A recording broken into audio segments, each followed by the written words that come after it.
lumabas naman sila para mananghalian kasama ang housemates.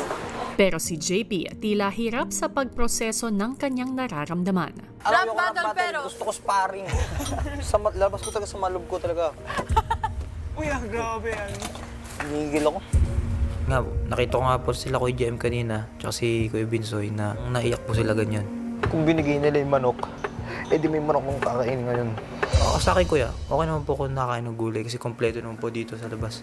Hindi nyo naman po kami pinapabayaan, may kanin naman kami, may gulay.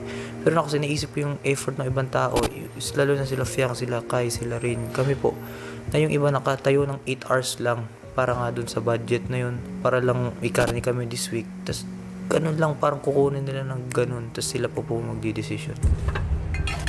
Bad trip talaga. I feel bad for them. Kuya JM, Kuya Bensoy. Uy, pagdabat. Hindi naman na po kasi tama yung kuya eh. Kumbaga, kung nasa tama ako kuya, talaga ipaglalaban ko po yung manok na yun.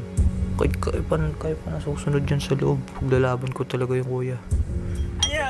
Pakialam kung siya yung makalaban. Lahat sabay-sabay. Iba nga yung strong personality sa bad personality. Sa akin na yung strong, sa kanya na yung dark. Parang gahamon po, parang ganun. Parang selfish din po, parang ganun kuya. Yung madamot. Hindi ko alam, Lord, help me.